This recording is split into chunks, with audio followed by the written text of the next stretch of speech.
हरिसिङा समिस्तिनि सिङाव जोङो मोनसे युथ गेदारिं बे हाबाफारिखौ जों लानाय जादों जोंनि कर्मकर्ता युथ बेयाव जोङो माने साधारन युथखौ जों लाबोनाय जायाखै जोंहा मोनफ्रोमबो बुथआव माने जोंहा 10 जन युथ दङ बिथांमोनखौ लानानै दिनैनि जे हाबाफारिखौ लानाय जादों दा बेयाव फैनानै आं खोब गोजोननाय मोन्दों जोङो माने साननैसो सिगां खबर होनाय लेखायै जे दले बले सासेबो एबसेन्ट गैयाजासे बिथांमोनहा ओंखारबोनानै जे जों दिनै सावरायदों आरो सावरायनायाव जों गोबां दलीय खोथाखौ सावरायदों जे फैबाय थानाय जे 22 तारिखआव जे जानो गोनां जोंहा बिटिसि इलेक्सन बे इलेक्सनाव माब्रैबा जोङो माने जोंनि बे हरिसिङा समिस्तिनि सिङाव जों माब्रैबा देरहानो हायो आरो देरहानायल' नङा जोङो माब्रैबा जोङो माने बिपुल भटआव माने मैखोम भट मोननानै जाहाथे जोङो सारा बिटिसिनि सिङावनो माने बांसिनै भट मोननानै जाहाथे देरहानो हायो बेखिनि खोथाखौ जों सावरायदों आरो किसुमान गाइडलाइनफोरखौबो जों बिथांमोननो होनाय जाबाय आरो बिथांमोना दिनैनिफ्रायनो सान हर बिथांमोनहा हरिसिङा ब्लकखौ माने देरहाहोनायनि थाखाय बिथांमोना दिनै जानजि खाफ्राबाय आथिखालनि लाइमोनफोरखौ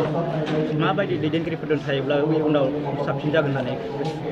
दा पलिटिक्सखौ पलिटिक्सनि नामाव खालामबा जानाय नङा जोंनि दैदेनगिरिफ्रा बेखौ साननांगोन पलिटिक्सनि नामाव आदर्श गैयै बा जानला मानला खोथा बाथ्राफोरखौ बुंनानै जोंनि लाइमोनफोरखौ मिसलिड खालामबा जानाय नङा आंनि नोजोराव जे राजनितिखौ आं मोनसे डेभेलपमेन्ट नोजोरजों आं नायो राजनितिखौ आं मोनसे आदर्श नोजोरजों नायो ओंखायनो आं सानो जे जोंनि लाइमोनफ्रा दिनैनि थारिखआव जेननाय देरहानाय आलादा खोथा बिभिन्न पलिटिकेल पार्टिया माने गावनि पार्टिखौ मजबुत होननानै लायो बा गावनि पार्टिखौ देरहाथारगोन होननानै आं लायो दा जेननाय देरहानाय आलादा खोथा नाथाय मोजां आदर्शबान व्यक्ति मोजां व्यक्तिया जाय व्यक्तिया लाइमोनफोरखौ जोंनि भबिष्यतआव मोजां लामाजों दैदेनलांनो हागोन जाय जोंनि भबिष्यतआव सासे इयुन लाइफआव माने सासे राफोद दैदेनगिरि जाहैनो हागोन जायजों सोमोन्दो थानानै माने खामानि मावोबा बेबायदि माने दैदेनगिरिनि सिङाव थानानै आं खामानि मावजानो लुगैदों आरो आंनि नोजोराव आं लाइमोनफोरखौ खावलायदों आं बुहुत आगोलनिफ्राय आं अबजार्भ खालामबाय थादों जिहेतु आं UPPLनि सासे दैदेनगिरिबा आं UPPLखौ अबजार्भ खालामदों गुबुन पलिटिकेल पार्टिखौबो आं अबजार्भ खालामदों दा बेयाव आं नुदों दा दिनैनि थारिखआव जिहेतु जोंहा रिजनेल पार्टि मोननै दङ नेसनेल पार्टि खोथाखौथ' जों साननो हाखाया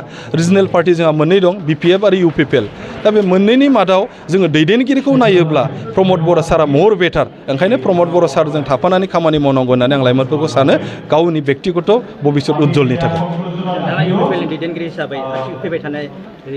बिसायख'थियाव रायजो राजाफोरनो मा मेसेज हरनो सानो दा आङो रायजो राजाफोरनिसिम बेखौनो आं मेसेज हरनो सानदों जे आं एसे आगोलाव बुंनाय बायदि राजनितिखौ जों राजनिति नोजोरजों नायबा जानाय नङा जोंनि गेजेराव गोबां खोथा बुंसोलायो जे लंकायाव थांबा राबन जायो होननानै नाथाय लंकायावथ' राबनल' थायाना बिभीषणबोथ' थायो नङा होमबा दा लंकायाव जोंहा हनुमाना थांनानैबोथ' माने राबनखौ एटाक खालामहैदों नङा होमबा ओंखायनो दिनैनि थारिखआव जों लिडारखौसो नायनांगोन आरो जे लिडारखौ जोङो 5 बोसोर नायखाबाय प्रमद बर' सारखौ जे 5 बोसोराव बिथाङा गावनि थाखायल' सानाखै गावनि पार्टिनि थाखायल' सानाखै बिथाङा समग्र जातिनि थाखाय सानदों समग्र रायजोफोरनि थाखाय सानदों आरो लाइमोनफोरनि थाखाय बिसेसकै प्रमद बर' सारा खामानि मावदों ओंखायनो आं सानो गासैबो रायजो राजाफ्रा दिनैनि थारिखआव प्रमद बर' सारखौनो मदद होनांगौ आरो बिथाङा जाहाथे हारसिङैनो सरकार दानो हायो बेयावबो जों मदद होनांगौ